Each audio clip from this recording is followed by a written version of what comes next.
What's up, everybody? Welcome back to my channel and welcome to episode 2 of my Minipod series.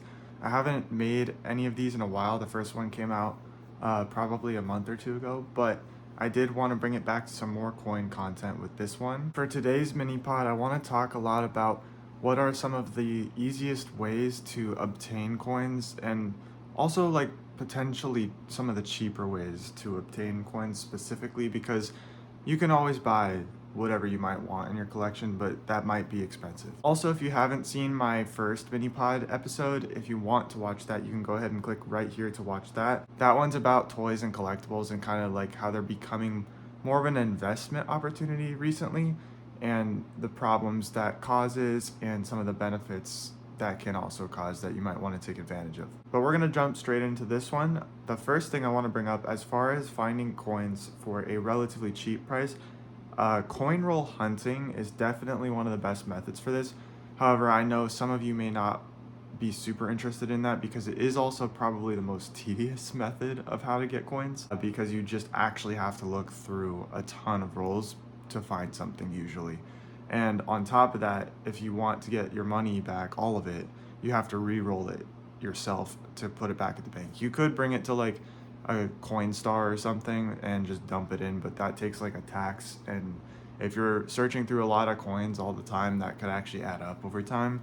So I would recommend re-rolling them yourself. But coin roll searching is one of the best ways to find something. It just takes the longest and it's the tedious probably. The rolls that are best to search if you actually want to find anything would be pennies for sure, because you can find wheat pennies which are made out of real 100% or at least almost 100% copper before the modern ones after 1982 that are made out of mostly zinc, which is how most modern coins are. They're mostly made out of zinc and maybe copper for some of the silver ones. But the thing with pennies is most of the time what you find is not going to be worth much more than a penny. So you'll find more stuff and it'll just be more wheat pennies probably, and Canadian pennies maybe, but they're not going to be worth much more than a penny. So there's that. But then if you do want to try and chase coins that could be worth a good bit more, those are going to be all the silver coins, except for nickels. Nickels were never made out of silver. Well, okay, technically they were partially made out of silver in 1943 or so, or 45, because that was for the Civil War, or Civil War, what am I saying? That was for World War II. So they needed nickel for the war, so they actually made the nickels out of 35% silver, I'm pretty sure. But overall, nickels, you're not going to find those either. They're hard to find. I mean, you could, but not as likely to find them. So the best thing to search, I think, would definitely be quarters. Quarters are still pretty hard to find something, as all of these coins are, but you could find a silver quarter. It's possible. I've seen a couple myself in my roll searching. I've also found a couple in other ways, which I will get to those. And then you can also search dimes. I've never found anything good in dimes, though, I won't lie. That could just be bad luck for me, but it seems to me like dimes are a little harder to find something good in. And then of course you could search half dollars, because there can be silver half dollars because it's the same design currently as the last silver ones that we created as a country, which is the Kennedy half dollar. If you find a Kennedy half dollar that's below 1970, it has silver. If it's 1964, it's 90% silver. If it's 1965 to 69, it will be 40% silver. The problem though is that most people will search the quarters and half dollars because they have the highest silver content. So they have the highest potential for actual value. So those are also still pretty hard to find. But yeah, that's just the first method. So I'm gonna go through a few more here. That one's just probably the most accessible because anybody can go to their bank and get coins. And I'm not gonna lie, that might not be the case later into my life. Like if you're around my age, I'm 26, if you're like a Gen Z or even younger, there's a good chance that physical currency may not even really exist the way we see it today by the end of our lives. Especially not like in the sense of you could just go get it for free from the bank, basically. I don't know, I could be wrong on that, but we'll see what happens. The next method that I would suggest that is bank related still is at your usual bank, I would try to build a relationship with one of the bank tellers there, because banks will get some really weird coins or even paper currency sometimes from people depositing who don't know what it is. You know, people will deposit their grandparents' old coin collection because they don't know anything about it and they don't want it and they just are tight on money or something. So that kind of stuff happens. But the banks have to separate out stuff like that that isn't used anymore, because when they send it back to wherever they get their money from, I'm pretty sure that gets destroyed. Like, it's kind of a part of the US government's control of the physical money in our country. And if there is old stuff like that that's obsolete, or we don't technically use those types of notes or types of coins anymore, they will destroy them if they get them back from a bank or something like that. So if you build a good relationship with a bank teller, they might keep an eye out for stuff like that for you. Or you could maybe ask them, like, do you guys have any weird currency that you're holding on to, like, or any coins that are not your typical denominations? And you might get some easy coins or paper currency out of that are face value. A bank is not allowed to sell you this stuff. Like, if they find, like, let's say some really old dollar bill that's a silver certificate that would go for like $15 online or $20, you can withdraw it for $1, you know? Or they find like old silver dollars, like let's say a Morgan dollar, a silver Morgan dollar showed up at a bank somehow, you could withdraw that for $1. And you know how much those go for a lot. So that's a great method for finding coins as well. I have a pretty good relationship with a teller at one of the banks I go to, and she'll actually even let me know. Sometimes she'll call me and tell me if they get a big deposit of like $50 or of dollar coins or anything that's out of the ordinary like that. On top of that, if you're going to be coin roll hunting, I want to mention this while we're on banks. If you're going to be coin roll hunting a lot, I would highly suggest that you pick 2 banks of yours, you know, somewhere around you, and make one of them your withdrawing bank and one your depositing bank. Because if you're going to be getting a ton of coin rolls, searching through them, and then re-depositing them, you don't want to search through the exact same rolls you already searched through, right? That would suck. You wouldn't find anything. It's a waste of time, a lot of time, because it takes a while to go through those. So find a bank where you take coins out, and then when you're done with them and you re-roll them, go deposit them at your other bank so that there's no intermixing of coins. That's something I would highly suggest if you're doing a lot of coin roll hunting. It'll just save you time and energy, and you're not going to have to worry about double checking the same rolls. Okay, next method for finding random coins and stuff like that is, obviously I'm going to say coin stores, but I'm saying this because there can be local coin stores around you that you may not know about that have some really interesting stuff for not too expensive. There's a coin store that's near me. It's probably like 30 or 40 minutes away. I never knew it existed until I got really into coins and was like searching to see if there was any coin stores, because they're actually not usually that common. And I'm not talking about like places where you can exchange gold and silver like in bulk, like as investment and stuff, because there's places like that. I'm talking like collector type focused coin stores that have all kinds of different currency, and it's not just about having all the silver and gold and real stuff like that has the most value. It's just about having a huge variety of crazy random stuff.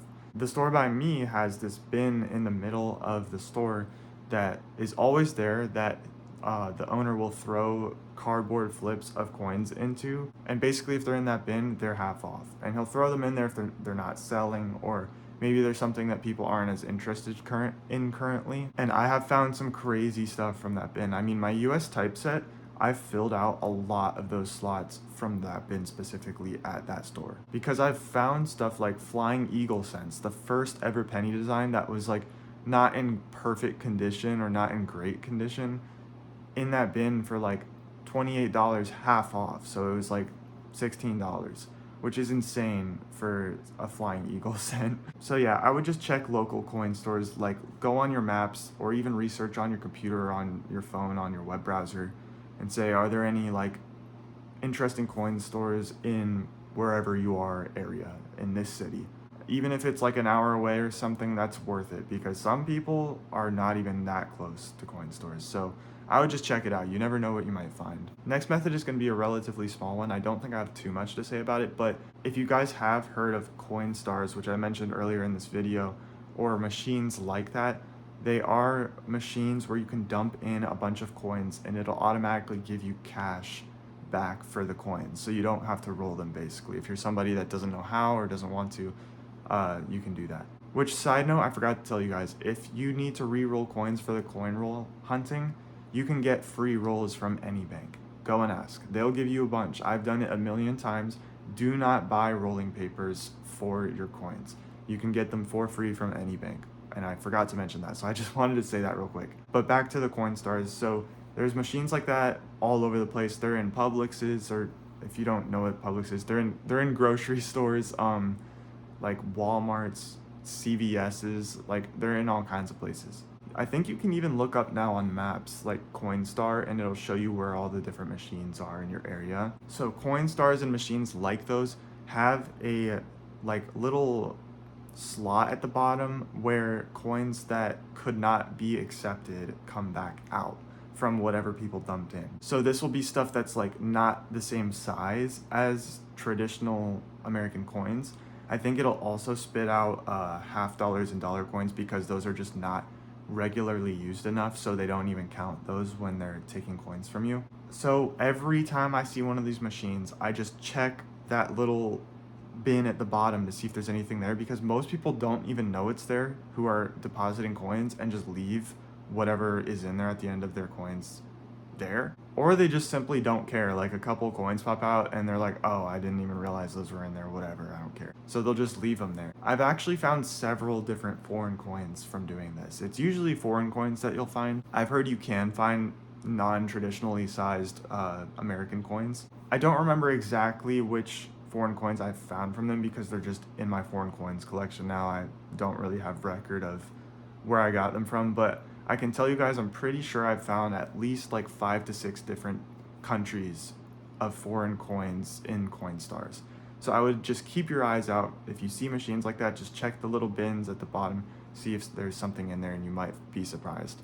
Alright, so the last method I'm going to suggest, which this one is a little bit more involved, I guess you could say, because I'm going to tell you guys that if you do want to find stuff like this, you could always work somewhere where you're dealing with a lot of money, a lot of cash, or a lot of coins.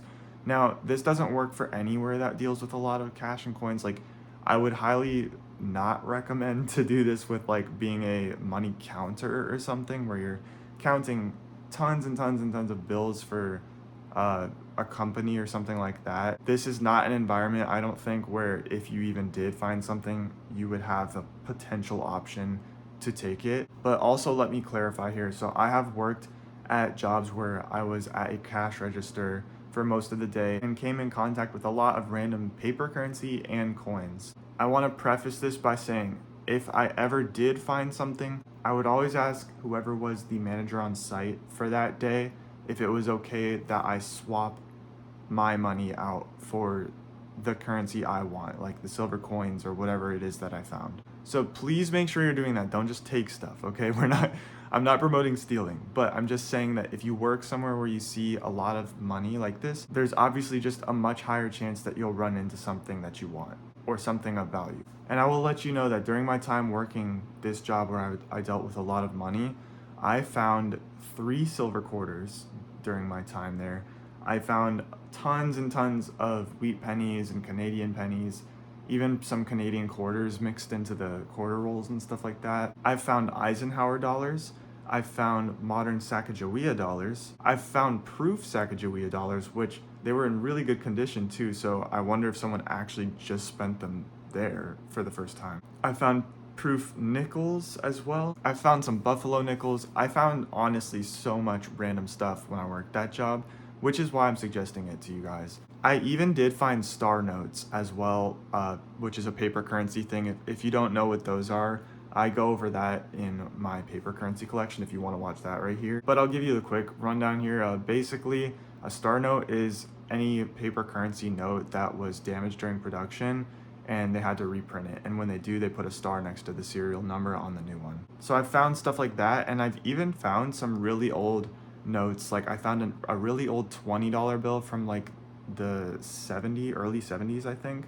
And I found early $5 bills as well, some early ones. I found $2 bills, which that's not as special because honestly, you can actually just get $2 bills from the bank. I don't know if you guys knew that. But yeah, just found some very interesting stuff with that method, I guess you could say. Now, I know this is kind of in depth because you have to go and get a job like that, like whether that means you're going to have to switch jobs or just specifically apply to those types of jobs for that reason. And I know obviously your job is like your livelihood, so I'm not saying like switch careers just to have a chance at finding a rare coin, but I am saying that if you have the time or if you don't mind working that kind of job anyways, and if it can make enough for you to live, of course, it could be a good option if you want to do that. Anyways, that's all of the methods that I have for you guys today. I don't think there are any more that I can think of currently, but if there are, I will be sure to let you guys know. And also, if I think of any while editing this, I will be sure to add a pinned comment or something in the description about the method that I maybe missed. But let me know if you guys have anything that you do that I didn't mention in this video to help find coins for more affordable prices. I'm curious to know if there is something I missed because I feel like I mentioned everything I can think of at least, and that I've also done myself. But this has been episode 2 of my mini pod. I hope you guys enjoyed this video and I hope you enjoy this idea. There will definitely be more of these. I have a few more topics already written down on my phone that I would like to discuss like this. And also, like I already mentioned, comment below if there's anything you want to add to this because this really is a discussion. So I would love to hear any input you guys might have. That's going to be all for this episode though, so thank you guys so much for watching. Once again, we're on the road to 400 subscribers. I think right now we're at 375, so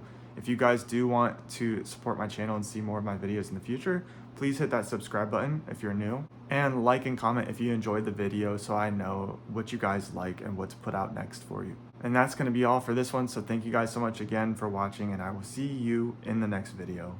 Peace.